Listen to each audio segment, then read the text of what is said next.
Bom dia, feliz sábado. Irmãos, vamos ficar de pé para fazermos a oração inicial. Oremos. Deus, obrigado por estarmos aqui, Senhor. Possamos avançar um pouco mais na compreensão das verdades da Tua Palavra. Abençoa a cada jovem, criança, família, cada pessoa que está aqui, para que possamos entrar em conexão contigo, Senhor. Em nome de Jesus, amém.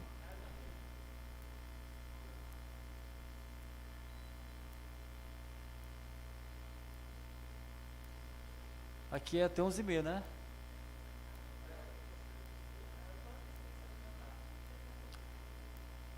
Não, eu não prego muito não tenho... Gente, é o seguinte, meu nome é Cláudio Miro. Eu Edmilson, né, que já conheço há muito tempo, né, Edmilson? Eu estive nessa igreja aqui, eu acho que lá na década de 90, faz um bom tempo, anos 90, né? E eu sou um dos anciãos do Monte Castelo. E a igreja mudou bastante, né? Não cresceu, mas ficou melhor, né? Mais confortável, sem dúvida. E minha esposa se batizou aqui, né? Eugênia, a minha esposa. Em que ano? 1998, ou seja, no século passado. Tá bem, né? Gente, hoje na Escola Sabatina falamos sobre memória, né? Não esquecer, lembrar, não esquecer. Algumas coisas precisamos esquecer, né? Por exemplo, aquele 7-1 do Brasil... Eu não gosto de pensar naquilo, né? É só um exemplo. Mas, e a gente tem uma tendência de lembrar de coisas desagradáveis. Eu tenho essa tendência. Né? E eu luto contra isso. Sou uma pessoa assim, muito ansiosa. Né? Quem me conhece não muito bem, pensa que eu sou muito calmo, mas não sou calmo. Eu sou aparentemente calmo. E eu queria falar de um assunto... que Ellen White, ela diz o seguinte, eu não sei exatamente onde ela escreveu isso, mas a ideia é essa. Se existe um assunto que você nunca vai esgotar de comentá-lo, né, e você não deve nunca esquecer esse assunto, é o seguinte, que para ser salvo, nós dependemos exclusivamente da justiça de Cristo. Ela diz que nunca será muito a ênfase colocada nesse assunto, porque precisamos estar sempre sendo lembrados, ou lembrar sempre disso, de que a salvação, ela não depende do que eu sou, ou do que eu faça, por melhor que seja meu comportamento, né? Por melhor que seja a minha vida, ela não depende disso. Né? E eu quero iniciar... o nosso ponto de partida é Mateus capítulo 5. Mateus capítulo 5, versículo 20. Então, fique à vontade para ler o texto. Mateus capítulo 5, versículo 20.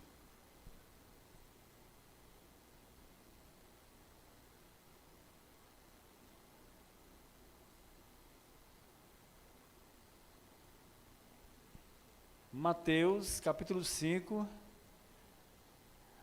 versículo 20.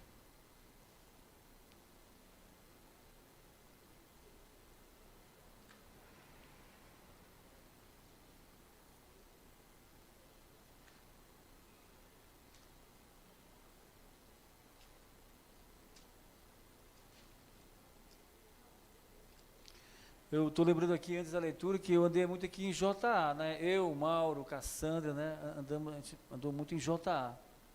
E nesse tempo só existia o Parque Piauí, a Igreja do Aeroporto, que foi a primeira igreja adventista em que eu andei. E um colega meu, ele me convidou insistentemente, eu aceitei, gostei muito. Mas o que me levou a me tornar adventista mesmo foram as amizades, né? Eu tinha muito amigo, eu já era amigo do Mauro, do pessoal da igreja. Foi muito fácil, depois que a gente se tornou amigo, né, da igreja, aceitar a mensagem. Ficou muito fácil. Gente, Mateus capítulo 5, verso 20 diz, porque vos digo, aqui o texto aparece no Sermão da Montanha, né, que é o capítulo 5, 6 e 7. Então, depois que Cristo disse que não veio abolir a lei, mas veio dar sentido pleno aos mandamentos, né? E também diz que não veio, aquele que violar desses mandamentos será chamado menor do reino dos céus, mas que precisamos cumprir esses mandamentos.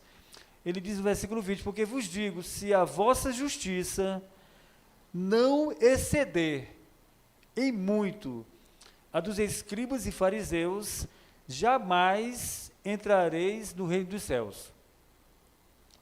O que Cristo está falando para nós? Precisamos entender o texto, né, conforme está escrito. Quando eu vim para cá, falando um pouquinho aqui de interpretação, quando eu vim, eu estava na rodoviária e escrevi, lá digitei o endereço e a quadra. Aí, quando eu cheguei aqui no início da avenida, lá no início ali, ó, do lado esquerdo aqui, né? O rapaz disse, pronto, chegamos no local. Eu disse, não, mas é quadra 64. Ele disse, não, você colocou só a avenida. E para ele a avenida é só o início. Ele me deixou lá, no início. Eu disse, não, mas se não está especificado, vamos avançar um pouquinho mais. Ele disse, não posso. Tudo bem. A gente precisa ser preciso, né, naquilo que está escrevendo. Vocês já viram alguns anúncios que dizem assim, só pode entrar com máscaras. Bom, você precisa ter mais de uma, Só pode entrar com máscaras, só uma não é suficiente. Então, em relação ao texto bíblico, você precisa também ler com atenção e comunicar, para ter uma compreensão precisa, porque, irmãos, uma compreensão superficial das crenças, das nossas crenças, vai levar, sem dúvida, a uma situação assim de incerteza, não é? Uma compreensão superficial do texto bíblico vai te levar a uma compreensão, a dúvida, você não sabe, não é, bem no que crer. Então, o que Cristo está dizendo aqui? Se a minha justiça não for superior à dos escribas e fariseus, eu não vou entrar no céu. Aí eu pergunto para vocês, qual era o problema da justiça dos escribas e fariseus? Qual era o problema? E Edmilson, você que tem mais tempo de igreja, pode falar. Eles confiavam, né? Eu vou deixar que a Bíblia responda, vamos lá. Ele está certo, mas vamos permitir que o texto, a Bíblia nos responda. Lá no capítulo 23, Cristo nos dá uma pista aí sobre em que consistia a justiça dos escribas e fariseus. E por que ela é problemática, né? Mateus capítulo 23, versos 27 e 28. Mateus 23, versos 27 e 28. Diz o seguinte, o verso 27. Ai de vós, escribas e fariseus hipócritas, porque sois semelhantes aos sepulcros caiados, que por fora se mostram belos, mas interiormente são cheios de ossos de mortos e de toda imundícia. Assim também vós, exteriormente pareceis justos aos homens, mas por dentro estáis cheios de hipocrisia e de iniquidade. Então, o texto bíblico aqui está explicando lá o outro, está nos ajudando a entender por que a justiça dos fariseus, ela não é suficiente para eu entrar no céu. Por quê? Porque ela é uma justiça apenas aparente, né? Eles, como o Edmilson falou, eles tinham eles aparentavam ser justos, eles não eram de fato justos, né? Então é um problema muito sério, né? Cristo diz, se você não tem uma justiça que exceda, não é que seja igual, é que ela deve exceder em muito a justiça dos fariseus e escribas, nós não entraremos no céu, né? Aí eu me lembrei de Nicodemos, né? Eu estava lembrando de Nicodemos, que lá no capítulo 3 de João, ele vai a Cristo, né, para ter uma conversa com Cristo, e ele já chegou lá se sentindo bem em relação ao tema justiça. Nicodemos não tinha problema, segundo ele, quando o tema é justiça diante de Deus. Ele estava confiante, ele foi para discutir teologia, mas Cristo falou o que para ele? Vocês lembram? de maneira assim incisiva, Cristo falou o que para ele? Se você não nascer de novo, não vai ver e nem vai entrar no reino de Deus. Então, lá no livro O Desejado, Ellen White diz que Nicodemos se sentia já seguro em relação à justiça, à salvação, à justificação. Mas ele estava confiando nele, na reputação dele. Era uma pessoa, era um príncipe muito rico, uma conduta extremamente correta, mas Cristo disse para ele que não era suficiente, né? E é por isso que precisamos conhecer aqui na Bíblia qual é a justiça que nos qualifica para entrar no reino dos céus. Eu quero mais um texto aqui para nós acrescentar mais um texto, Isaías 64. Isaías 64.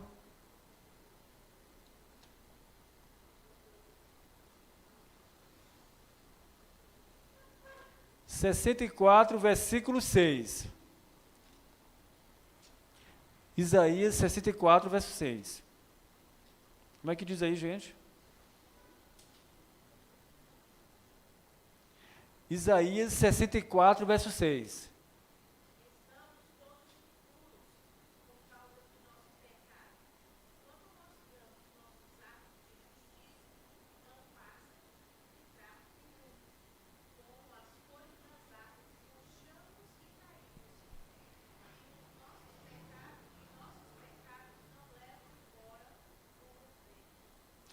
Gente, ó, a nossa justiça é comparada aqui a trapo de imundícia.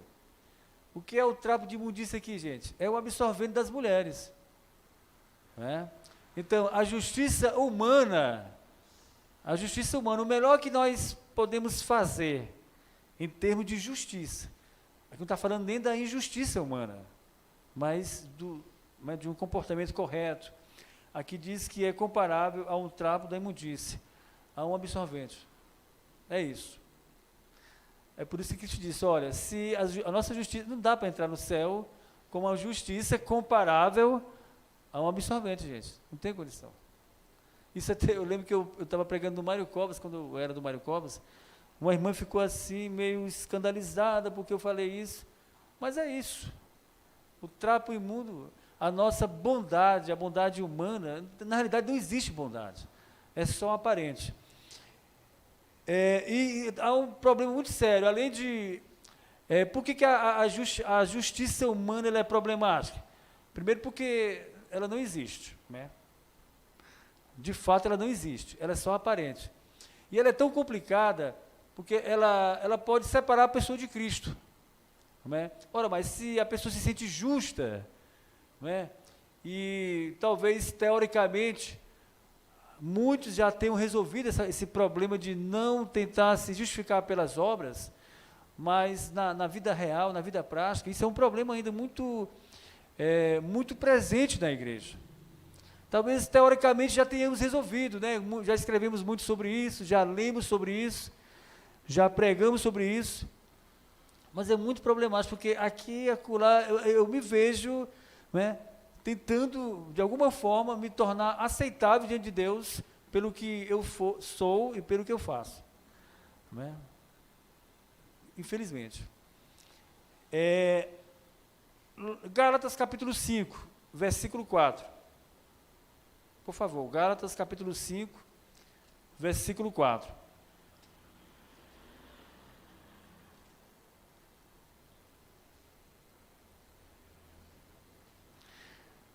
Eu vou ler para você, Gálatas 5, verso 4. De Cristo vos desligastes, vós que procurais justificar-vos na lei, da graça decaístes. Então, qual o problema da justiça pela lei? Além de não ser possível, ela separa a pessoa de Cristo, né? Por que não é possível a justiça pela lei? Por que não é possível? Você já pensou nisso? Por que não é possível eu me justificar pela lei? É possível obedecer perfeitamente à lei? Sim? É possível obedecer perfeitamente à lei? Quem acha que é possível? Olha, a única pessoa que obedeceu perfeitamente à lei é Cristo. Foi Cristo. A justificação é interessante. A cruz, é bom que nós entendamos algo aqui, né, necessário. A cruz, ela resolve o meu passado pecaminoso. E também quando eu peco, né, após aceitar Cristo. Eu sou perdoado pela obra de Deus em Cristo, lá na cruz. Mas existe um probleminha. Depois que eu aceito a Cristo, eu fui perdoado, eu fui justificado, mas como é que eu vou viver diante da lei sem ser condenado por ela? Uma vez que não é possível obedecer à lei perfeitamente. É aí que entra a vida de Cristo. Gente, eu não vou citar todos os textos, são muitos, mas a Bíblia ensina que você não é só salvo, que nós não somos salvos apenas pelo sacrifício de Cristo, mas também pela vida de Cristo.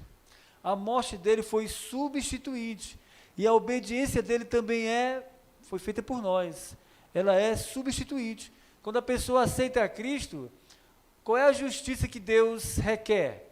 A minha justiça? Não, ela é imperfeita. É a justiça de Cristo. A vida perfeita de obediência dele é vista como se eu tivesse vivido. Isso que se chama imputação de justiça. Na justificação, isso é justiça imputada. Na santificação, é justiça comunicada. Porque muita gente pensa que eu só dependo de Deus para ser justificado. A santificação não, é uma obra de Deus e uma obra nossa também. Isso é um engano. A justiça, tanto na justificação quanto na santificação, ela é uma justiça toda de Cristo. Não entra nada, eu não acrescento nada. A diferença é que na santificação eu vou cooperar, não é? Através de disciplina espiritual, orando, em comunhão com Deus. Mas isso não significa que eu estou acrescentando algo, que eu tenho mérito na santificação. Não é nada disso. Toda a salvação é pela graça, do início ao fim, do início ao fim. A obediência que nos salva é a obediência de Cristo. Lá em Romanos 5, ele diz que a desobediência de Adão nos tornou pecadores. No entanto, a obediência de Cristo nos torna justos. Então, essa é a obediência que nos salva. É a obra de Deus em Cristo. Eu quero ler só mais um texto. 1 Coríntios, capítulo 1, versículo 30. 1 Coríntios, capítulo 1, versículo 30.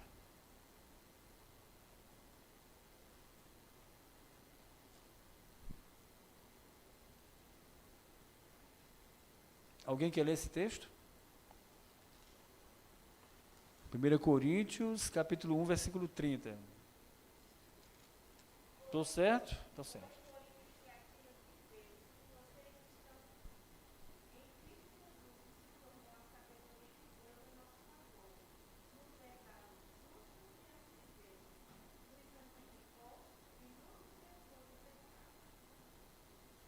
Olha, enquanto a Bíblia diz que a nossa justiça é como trapo imundo, que ela é insuficiente para nos preparar para o céu. A justiça, apesar da justiça, ele falou dos escribas e fariseus, pessoas, do ponto de vista humano, impecáveis. Paulo falou disso, quanto à lei, lá em Filipenses 3, irrepreensível, quanto à justiça que está na lei, irrepreensível.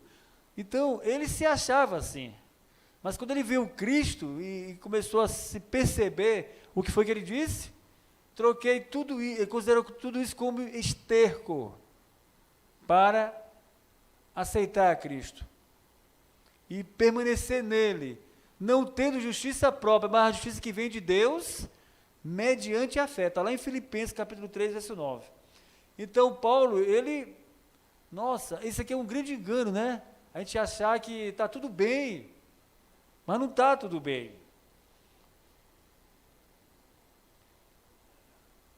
Quanto mais você se aproximar de Cristo, e aqui diz essa versão, aqui diz, 1 Coríntios 1, versículo 30, mas vós sois dele, em Cristo Jesus, o qual se nos tornou da parte de Deus sabedoria e justiça e santificação e redenção. Você vê que não é uma ação divina a redenção, é uma pessoa, não é simplesmente uma ação. E justiça não é apenas uma qualidade divina, é uma pessoa. Então, a nossa justiça, como eu estava falando, a justiça, Paulo achava que estava tudo bem. Então, quanto mais você se aproxima de Cristo, e aqui é uma lei espiritual importantíssima, e precisamos, né, experimentar esse princípio espiritual.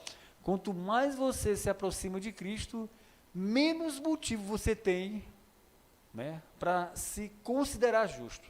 Menos motivo. Quanto mais próximo dele, menos você vê em si alegação, né, mérito que te qualifique, né, que te faça exigir alguma coisa de Deus para merecer o céu. Menos. Quanto mais distante dele, mais você vai se achar o centro, né? Você viu lá o hino que a menina cantou aí? A senhora cantou? Seja o centro, né? Então, quanto mais próximo de Cristo, aí você se sente humilde, né? Lembra da parábola lá? Ele chegou na igreja, não é? Muito humilde, né? Reconhecendo a sua pobreza em termos de justiça. E ele desceu justificado, enquanto o outro se achava, né? Achava que estava tudo bem, porque fazia isso, porque fazia aquilo. E a questão decisiva não é essa, não é fazer isso e fazer aquilo. É aceitar a justiça de Cristo. E claro, né, o resultado será uma vida transformada. Será uma vida de obediência. Então essa é a mensagem da Bíblia, em linhas gerais, é isso. E Eliade falou que nunca a ênfase nesse assunto será demasiada. É um assunto que você precisa estar lendo sempre, sempre relembrando que o que vai me qualificar para o céu é a justiça de Cristo, que eu preciso aceitar pela fé e permanecer ligado a Ele. Né? É isso. O problema de justiça para o ser humano é uma coisa muito séria. A gente não tem justiça. Somos pecadores, né? Por mais que a gente tente ser bom, nós não somos bons. Né? E eu dou uma dica aqui de leitura, irmãos, além da Bíblia. 2 dicas de leitura para entender esse assunto, né? Para viver sempre de maneira assim, sempre não confiando em si, né? Sempre preocupado. Será que eu estou confiando em si mesmo? Claro que pode ser uma paranoia isso, né? Mas você pergunta, será que eu estou confiando em mim mesmo? Ou confiando no que Deus fez por mim? E que Ele me concede gratuitamente? E eu só preciso aceitar pela fé. 2 leituras essenciais, na minha opinião. O livro Caminho a Cristo, fantástico, né? Apresenta o tema, não é? Quem já leu o Caminho a Cristo aqui mais de uma vez? Mais de uma vez, né? Nós precisamos ler o Caminho a Cristo, e não só ler, mas reler. Não é? Eu estava falando um dia, lá na igreja, que a nossa necessidade não é muito de ler, é de reler. Porque se você ler muita coisa, você não vai entender. Mas leia pouco, mas releia muito. Releia muito. Aquilo que você já viu, já ouviu, que pensa que entendeu, né, com clareza, mas que às vezes não está claro. Às vezes num debate, num questionamento, você se descobre, nossa, eu pensei que sabia aquele assunto. E outro livro também, sobre educação pela fé, 2 livros da Bíblia, Gálatas e Romanos. Isso aqui é fundamental. É primordial você estudá-los. São os livros que eu mais gosto da Bíblia, gente. É Gálatas e Romanos. É muito lindo. Né? O Caminho a Cristo e o livro do pastor Morris Vender, 95 teses sobre justificação pela fé. Gente, é um livro extraordinário. É um livro que merece ser estudado pela igreja, nos pequenos grupos, em reuniões. Ele é fantástico. Só para você ter uma ideia, a primeira tese dele é o seguinte, que ninguém é cristão tentando se tornar cristão. Né? Pelo comportamento, pela obediência. Você é cristão quando ama a Cristo e confia em Cristo. Olha como muda, né? Muito o conceito.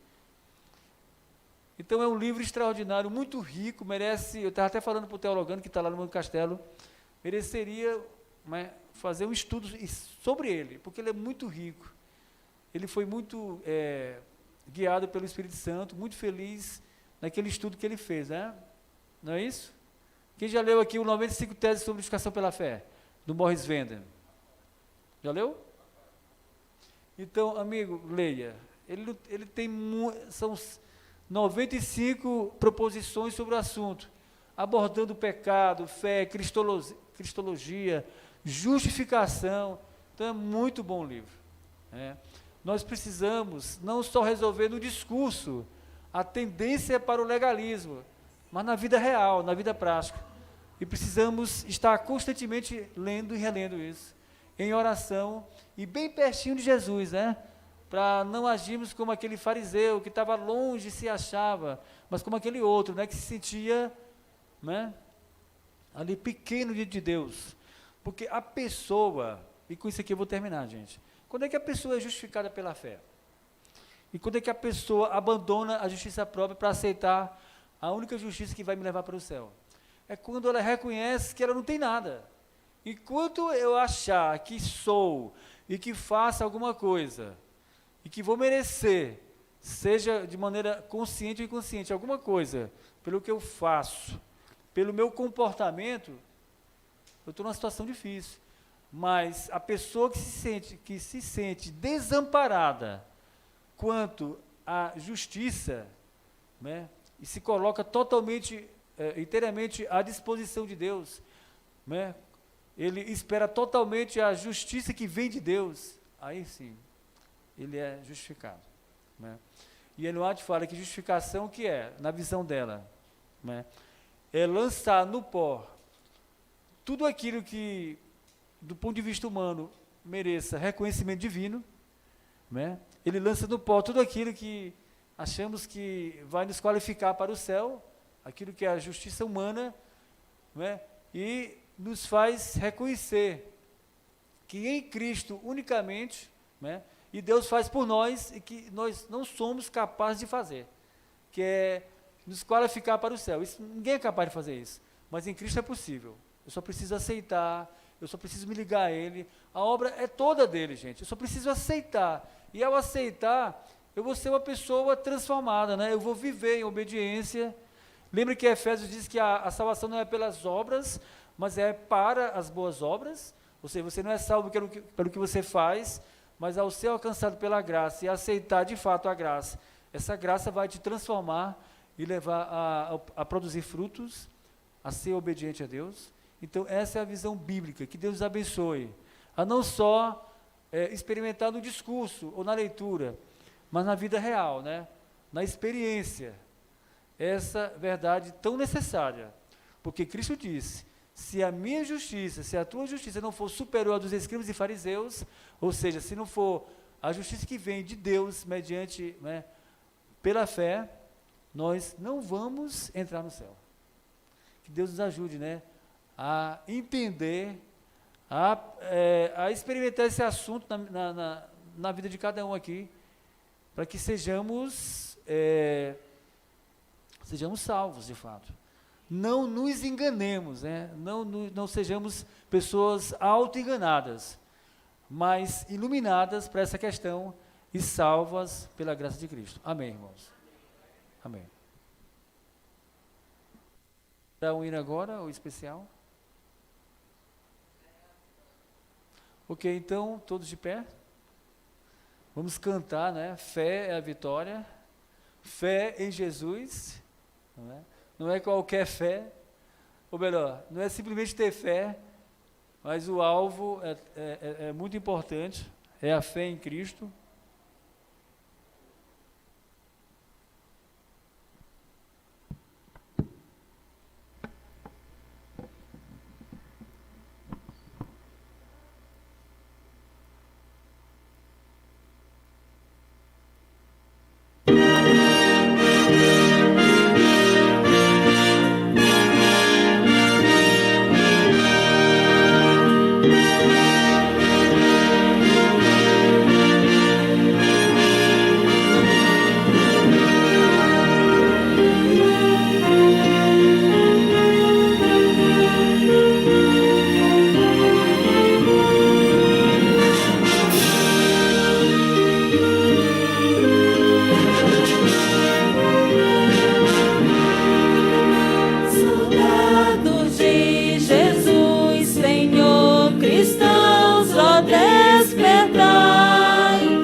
vitória ao mundo irá vencer. Fé, a vitória, sim, fé sempre tem poder. Fé, a vitória ao mundo irá vencer. Sob a bandeira que pra nós é o santo amor de Deus, trilhemos o caminho aqui que leva para os céus. Os santos crentes pela fé venceram Satanás. A nossa fé vitória e a todos traz a paz. Fé, a vitória, sim, fé sempre tem poder. Fé, a vitória ao mundo irá vencer. Aquele que viver na fé, justiça alcançará. O novo nome há de ter, perdão receberá. Assim, bem firmes pela fé, unidos em amor, nós venceremos com o poder que vem do Salvador. Fé, a vitória, sim, fé sempre tem poder. Fé, a vitória ao mundo irá vencer.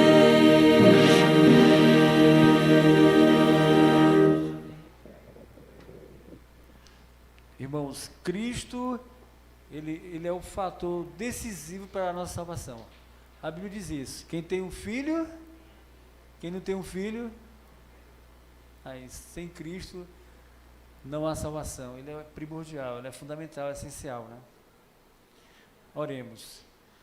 Deus eterno, ajuda-nos a entender, Senhor, na vida real, a conhecer na vida real esse tema tão importante, tão relevante para a igreja.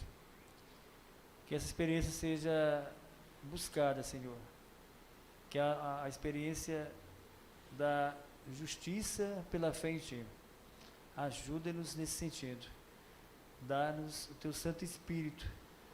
Faz com que possamos estudar esse assunto e conhecê-lo individualmente. Nos leva em paz. Obrigado por esses momentos aqui. Em nome de Jesus, amém.